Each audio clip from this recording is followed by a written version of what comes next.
खुलुमबाय बे समाव बड'लेण्ड इंखं टेलिभिजननि स्टुडिअ'आव मिथिखा नार्जारि। खुलुमबाय बे समाव दङ बड'लेण्ड इंखं टेलिभिजननि स्टुडिअ'आव आं खोमथागोरा गयारि। दिनैनि गाहाय रादाबफोराव दङ।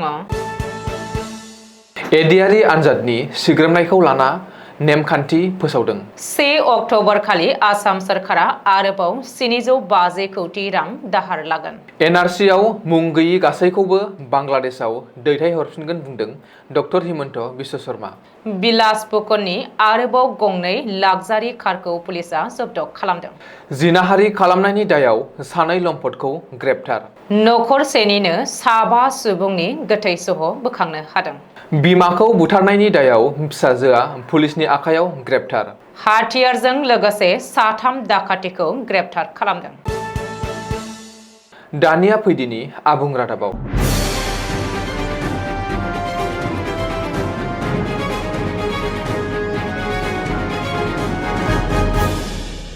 गाबोन 29 सेप्तेम्बर रबिबार खालि रायजोनाङै खुंजानो गोनां एडिआरि आनजादनि सिग्रोमनायखौ लानानै गोनां बिथोन फोसावदों। मख'नो गोनांथि 15 सेप्तेम्बर खालि जालांनाय एडिआरि आनजादाव सिग्रोमनायनि मुङाव आनजाद होगिरिफोरखौ गाज्रि आखु बाहायनाय आरो हेरेसमेन्टनि गोख्रों अजद सिखांनायनि उनाव जानो गोनां आनजादाव सिग्रोमनायनि गोदान नेमखान्थि फोसावदों। नेमखान्थि बायदियै हौवा आरो आइजोफोरखौ सिग्रोमनायनि थाखाय आलादा आलादायै हौवा आरो आइजो पुलिसआ थागोन। सिग्रोमनायनि थाखाय थिसनजानाय गासैखौबो फोरोंथाय होनाय जागोन जाहाथे रावनिबो मान सन्मान हानि जाया। बिजाथिनि प्राइभेसिखौबो नोजोर होगोन। हौवा आरो आइजोनि थाखाय आलादा आलादा सिग्रोमग्रा जायगा थागोन। आइजोफोरनि मान आरो प्राइभेसिखौ रैखाथि होनांगौनि थाखाय सिग्रोमग्रा जायगाखौ फेंथेनांगोन। आनजाद मिरुआव मा लाफानो हागोन बेनि रोखा फोरमायनाय थागोन। सिग्रोमनाया रैखाथिनि मोनसे बाहागो होननानै सिग्रोमनाय समाव पुलिसआ बिजाथिफोरखौ मोजाङै बुजायनो नांगोन। आनजाद होगिरिफोरा गासैबो पकेटखौ खालि खालामनानै नायबिजिरनो होनांगोन।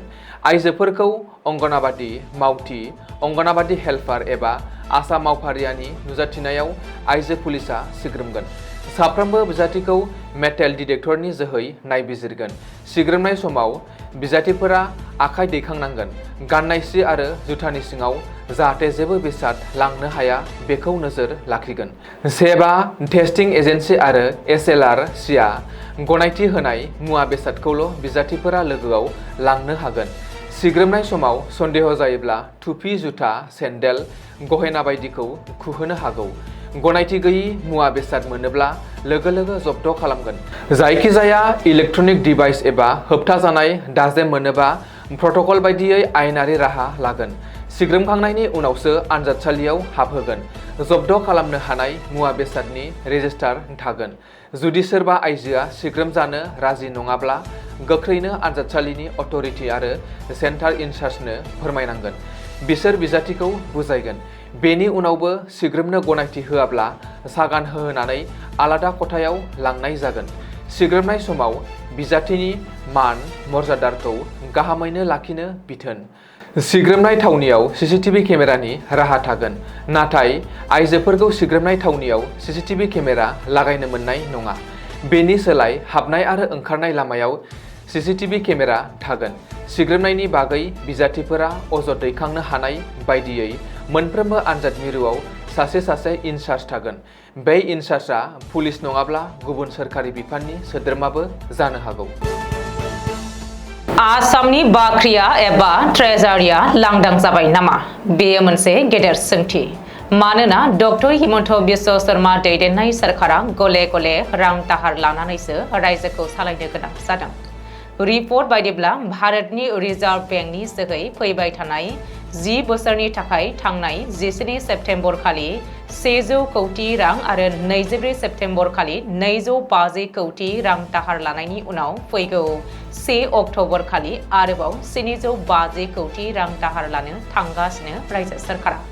आसाम सरकारनि फाइनेन्स सेक्रेटारि दिलीप कुमार बराया प्रेस बिबुंसारनि गेजेरजों मिथिहोनाय बायदिब्ला रायजो सरकारा 1 अक्ट'बर खालि फैबाय थानाय 15 बोसोरनि थाखाय 750 कौटि रां दाहार लानो सिगांदों।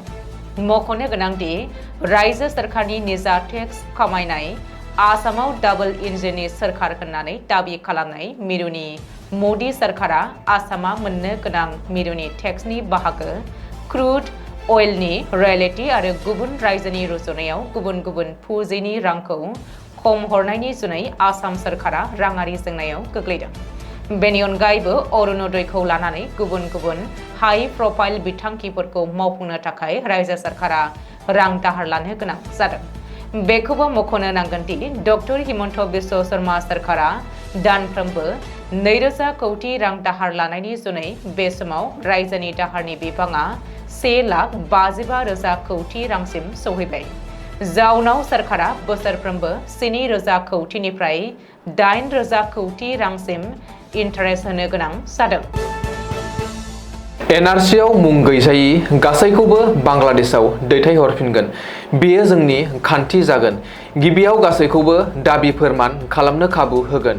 उननि समाव भारतारि होननानै फोरमान होनो हायाब्ला आयेन बायदियै राहा लागोन आरो बांलादेशआव दैथायहरफिनगोन। आसामनि गिबि मन्थ्रि डक्टर हिमन्त बिश्व शर्माया झारखान्डआव बे बाथ्राखौ बुंदों। मख'नो गोनांदि गाहाय मन्थ्रि नरेन्द्र मदिया फैगौ 2 अक्ट'बर खालि झारखान्डनि हाजारिबागआव मोनसे सुबुं थुबुरमा मेलाव बाहागो लागोन। झारखान्डआव बिजेपिआ जागायनाय परिबर्तन जात्रा एबा सोलायनायनि जात्राखौ 2 अक्ट'बर खालि नरेन्द्र मदिया बाहागो लानानै फोजोबगोन।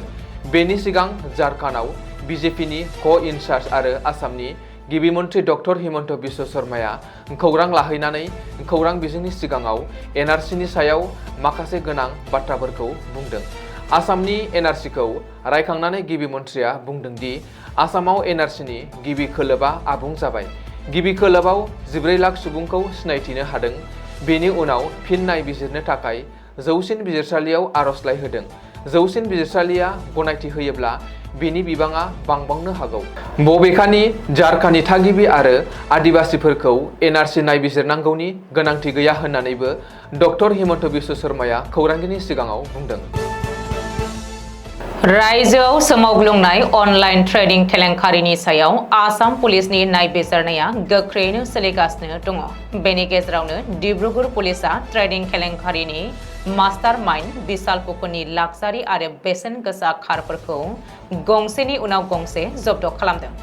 रिपर्ट बायदिब्ला डिब्रुगड़ पुलिसआ शुक्रबारखालिबो बिशाल पुकरनि गंनै लाक्जारि कारखौ जब्द खालामदों। पुलिसआ AS23AJ1717 नम्बरनि टाटा साफारी आरो AS01FL 8009 नम्बरनि फर्चुनार गारिखौ जब्द खालामदों। बेनि सिगां पुलिसआ बिशाल पुकरनि AS06AJ0006 नम्बरनि फर्चुनार, AS06AK0006 नम्बरनि MG हेक्टर, AS06AL0006 नम्बरनि MG हेक्टर आरो गंसे महिन्द्र XUV 700 गारिखौ जब्द खालामदों। बेनि अनगायैबो नम्बर गैयि बिट कम्पानिनि गारिखौबो पुलिसआ जब्द खालामदोंमोन। मख'नो गोनांदि बिशाल पुकरनि धोन सम्पति आरो लाक्जारि गारिफोरखौ नुनानै डिब्रुगड़ पुलिसआ सोमोनांदों। मख'नो गोनांदि गुबुननि रांजों सोरजिनाय बिशाल पुकरनि सम्पतिफोरनि हेंथायै पुलिसनि अपारेशना सोलिगासिनो। बिशालखौ एरेस्ट खालामनाय समाव डिब्रुगड़ पुलिसआ बिशाल पुकरनि न'निफ्राय बेंक एकाउन्ट, फालांगिजों सोमोन्दो थानाय डकुमेन्टसफोर, गुबुन हादरनि मुद्रा आरो अजद गोनां गुबुन गुबुन बेसेन गोसा मुवा बेसादफोरखौ जब्द खालामदोंमोन। गुवाहाटीनि गंसे लड्जआव शुक्रबारखालि सासे 10 थाखोनि फरायसुलिखौ लाना थांनानै जिनाहारि खालामनायनि दायाव सानै लम्पटखौ दिसपुर पुलिसआ ग्रेप्तार खालामनाय जायो। सुलुङाव फोरमायथिनाय बादिब्ला बे मुगैथाव खामानिया सोहोरनि डाउनटाउन ओनसोलाव थानाय मीनाक्षी लड्जआव जादोंमोन, जेराव फरायसाया गावखौ पार्टी जानायनि नामाव लेंना लांनानै फेग्रा मुवा जाहोनानै जिनाहारि खालामदोंमोन होननानै दाबि दैखांनाय जादों। दायनिगिरि सानैखौ गुवाहाटीनि लास्ट गेटनि थागिबि प्रिन्स कुमार राय आरो गुलाम हासान राजा होननानै सिनायथिनाय जादों। ग्रेप्तार खालामनायनि उनाव पुलिसफोरा दासान्दि बे जाथायनि बागै गुबै जाहोनखौ मोनथिनो थाखाय सोंलु खालामगासिनो दङ होननानै मिथिनो मोनबावनाय जादों। दिल्लीनि रंपुराव शुक्रबार फुंनि समाव नसुंसेनि सुबुंफोरा मोनामनाय मोननायनि उनाव जाथायखौ नुनानै पुलिसफोरनो खौरां हरनाय जायो, जेराव पुलिसफोरा जाथायसालियाव नुजाथिफैनानै न'नि दरजाखौ सिफायनानै हाबनायाव बिफाजों लोगोसे साब्रै फिसाजोफोरनि गोथै सहखौ बोखांनो मोननाय जायो।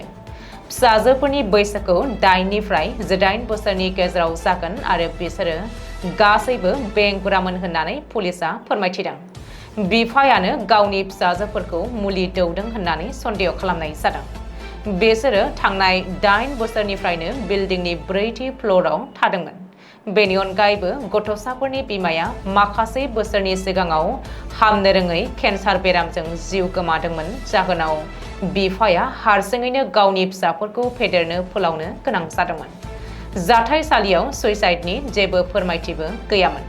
जाथायनि बागै संदाननो क्राइम टीम आरो फरेन्सिक एक्सपार्टफोरा जानाय आदार आरो मुलिफोरखौ नायबिजिरनो माखासे सेम्पलबो लानाय जायो। थैनायनि गुबै जाहोनखौ रोखायै मिथिनो थाखाय सहफोरखौ पस्टमर्टेम खालामनो दैथायहरनाय जायो। दिसपुर पुलिसआ शुक्रबार बेलासि समाव 40 बोसोरनि बिमा मन्जु देवीखौ खास्रि-बिस्रि बुथारनायनि दायाव 17 बोसोर बैसोनि फिसाजो धानिया कुमारीखौ ग्रेप्तार खालामनाय जायो। सुलुंनिफ्राय मोनथिनो मोननाय बादिब्ला बे दुखुनांथाव जाथाया मोनासि समनि 7:30 रिंगासो समाव गुवाहाटीनि सासाल ओनसोलाव थानाय पुर्निमा मेनसननि ब्लक ए नि गंसे एपार्टमेन्टआव जादोंमोन।